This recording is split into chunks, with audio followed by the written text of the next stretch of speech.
Alam niyo bang may dahilan kung bakit naglalayas ang pusa? Siguradong hindi mo pa alam ang panghuli, kaya panoorin hanggang dulo. Tara, simulan na agad natin sa number 1. Stress. Ang stress ay isa sa dahilan kung bakit naglalayas ang pusa. Ang pusa ay nai-stress kapag ang kanyang tirahan ay maingay. Mahilig pa naman matulog ang mga pusa sa umaga, kaya pwede silang ma-stress sa pagsigaw, sa malalakas na sounds o minsan sa tunog ng mga makina, gaya na lamang ng vacuum cleaner. Ito ang ilan sa dahilan kung bakit sila nai-stress. Kaya naman naiisipan nilang umalis sa lugar na yon para humanap ng tahimik na lugar para sila ay maging komportable at ma-relax. Number 2. Takot.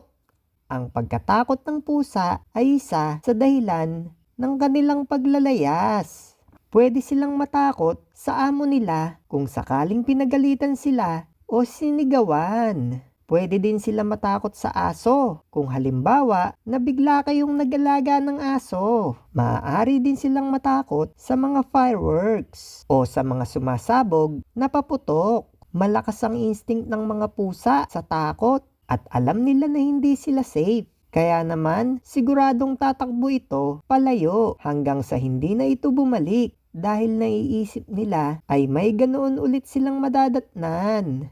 Number 3. Pag-iwan. Minsan ay may pagkakataon na iniiwan natin ng mga pusa sa bahay. Katulad na lamang kung tayo ay mamamalengke. Kapag ang akala ng pusa ay iniwan siya ng kanyang amo at hindi na babalik, ito ay may chance na umalis ng bahay. Lalo na kung wala itong kasamang ibang pusa. Ito ay mag-iikot sa mga lugar kahit hindi niya pa alam upang magbaka sakali na makita niya ang kanyang amo. Ngunit kung malayo ang pinuntahan ng kanyang amo, mahihirapan ang pusa sa paghahanap nito kahit na may instinct pa sila o malakas ang kanilang pang-amoy. At ito ang dahilan na pwede silang maligaw sa daan at hindi na makauwi sa bahay. Number 4. Basic needs. Kapag ang basic na pangangailangan ng pusa ay kulang, malaki ang tsansa na maglayas ang pusa, lalo na kung sila ay kulang sa pagkain. Sila ay siguradong maghahanap ng pagkain sa ibang lugar na maaaring sila ay pwedeng maligaw.